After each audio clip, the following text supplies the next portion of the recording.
This is just a sample of the audiobook. To get the complete audiobook, access the link posted in the first comment. Chapter 1. The Standpoint of Idealism.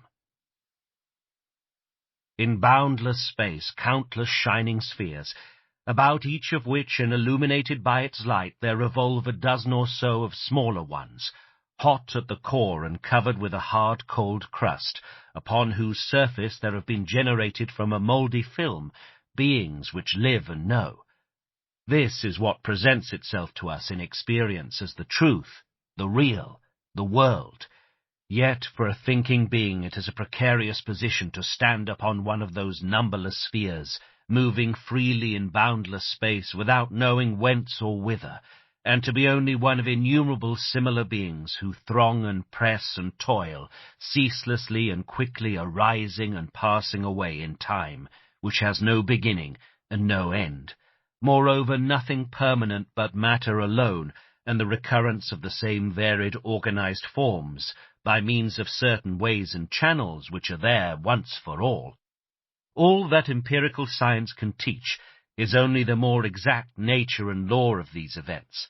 But now at last modern philosophy, especially through Berkeley and Kant, has called to mind that all this is first of all merely a phenomenon of the brain, and is affected with such great, so many, and such different subjective conditions, that its supposed absolute reality vanishes away, and leaves room for an entirely different scheme of the world, which consists of what lies at the foundation of that phenomenon, i.e., what is related to it as the thing in itself is related to its mere manifestation. The world is my idea is, like the axioms of Euclid, a proposition which everyone must recognize as true as soon as he understands it, although it is not a proposition which everyone understands as soon as he hears it. To have brought this proposition to clear consciousness, and in it the problem of the relation of the ideal and the real, i.e., of the world in the head to the world outside the head, together with the problem of moral freedom, is the distinctive feature of modern philosophy. For it was only after men had spent their labor for thousands of years upon a mere philosophy of the object, that they discovered that among the many things that make the world so obscure and doubtful, the first and chiefest is this, that however immeasurable and massive it may be, its existence yet hangs by a single thread, and this is the actual consciousness in which it exists. This condition, to which the existence of the world is irrevocably subject, marks it, in spite of all empirical reality, with the stamp of ideality, and therefore of mere phenomenal appearance. Thus, on one side at least, the world must be recognized as akin to dreams, and indeed to be classified along with them, for the same function of the brain which during sleep conjures up before us a completely objective, perceptible, and even palpable world, must have just as large a share in the presentation of the objective world of waking life. Both worlds, although different as regards their matter, are yet clearly moulded in the one form. This form is the intellect, the function of the brain.